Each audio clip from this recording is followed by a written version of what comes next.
Yes, it's John G. Sutton.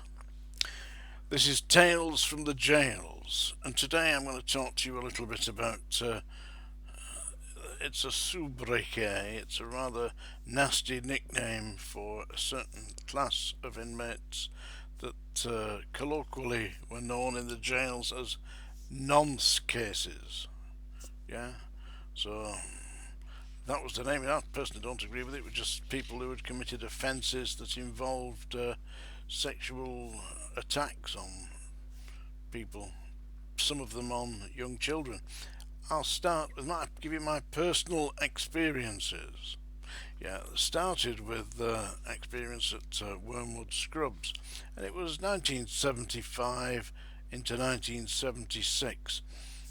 And on to Sea Wing, we had some notorious sex cases on there, nonce cases. One of them, of course, was I previously mentioned in one of my earlier broadcasts, was the Cambridge rapist.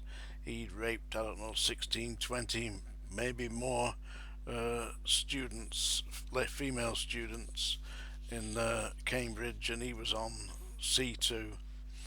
And indeed, he tried to try his hand at having a cuddle with me, trying to give Mr. Sutton, I think you'll give me a kiss.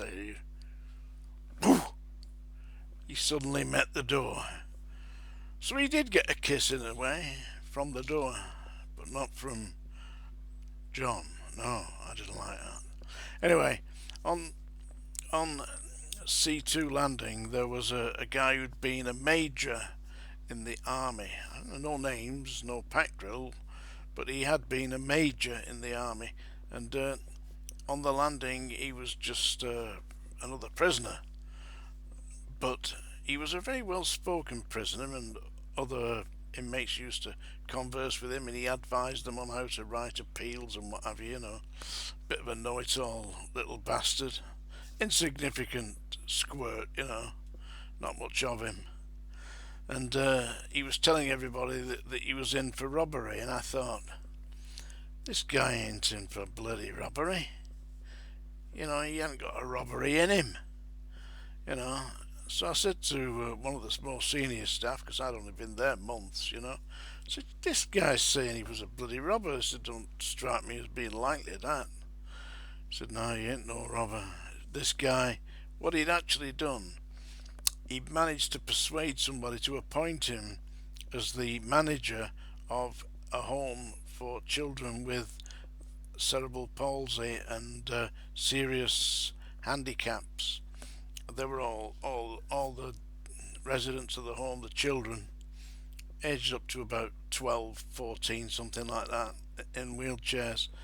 They were all invalids, and what he'd been doing was sexually abusing the patients, the children in wheelchairs, both male and female. He hadn't discriminated, and I don't know how it got out, but somebody told the other prisoners that this guy wasn't in actual fact the robber that he said he was. He was more like a nonce case, I think they called it. Yeah, that's what they called it, nonce case. That was, and that was the last we saw of him. Really, he applied for Rule 43, which is protection. There was another guy. He was on C1 landing. He was segregated on C1 landing. A really strange individual, indeed strange, and he openly announced, because he was a big hefty guy, openly announced that he was into abusing children. He got attacked a few times, which is why he was segregated on C1 landing. He was kept away from other inmates. And I said to him, what's all this telling people about what you do? And he said, I ain't no bones. He said, I can't help it. He said, that is what I do. He said, and what he'd done, I could hardly believe what he'd done.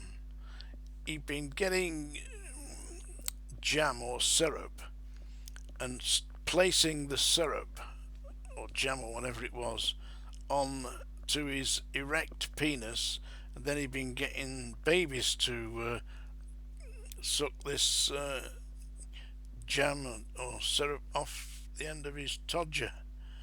So he really was a nonce case, was him. And he said, I'm going to do it again when I get out. I made a formal report, and I was talking to some police who came in, and I pointed out to them, I said, listen, this man tells me he is going to commit an offence when he gets out. That's what he's going to do. He said, well, there's nothing we can do. Once he's served his time, he served his time for that offence, and he's entitled by law to go out of here. He should have been certified, in my opinion, but they didn't do anything about it. He went out of the prison, and who knows where he went. But at the Scrubs, they had a unit inside the hospital unit at Wormwood Scrubs, whereby they were running a series of tests on sexual offenders, people who were molesting children and the such. And I might have told you that they sat me down and gave me one of these tests, showed me a load of images and stuck an ECG on my scalp and all that to read my brain waves. Anyway, that's what they were doing with the inmates, and then they were prescribing them drugs. The problem was that these drugs had side effects. It made these men who were raping children and all that, it made their genitals shrivel up, and they started to develop female breasts, like female breasts, And there was one of these prisoners who was subjected to this treatment and he was on D-wing. He was serving, I don't know, maybe life or something like that, long-term imprisonment for his offences, numerous offences. And he said, I can't stand it anymore, and he got a razor and removed his own equipment and flushed it down the toilets. They only just saved his life because he would have bled to death.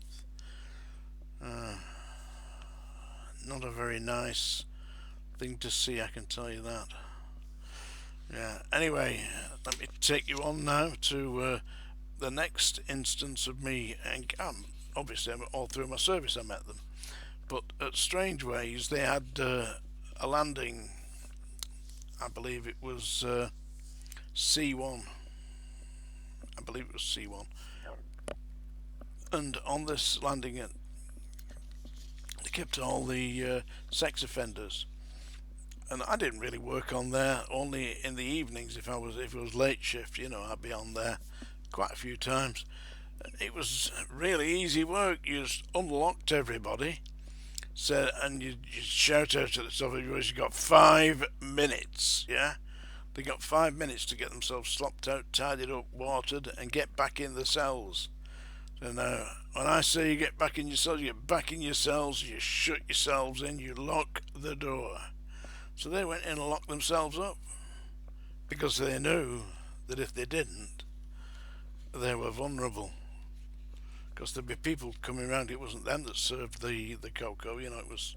Anyway, that's what happened on with the sex offenders at Strangeways. They virtually locked themselves in. Some strange things about that. There was a lot of problems because the inmates, if they were appealing their conviction, because they weren't the sex offenders were kept separately, but they are all convicted prisoners.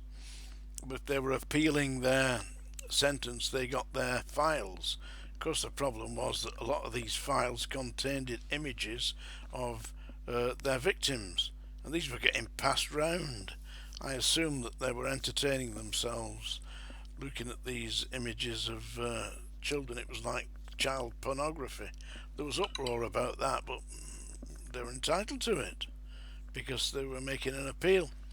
Now, this is a very strange thing. There was a senior officer at Strangeways who was accused. He lived in married quarters quite near to the prison, and the house behind where he lived, the people who lived there had a handicapped child that had Down syndrome,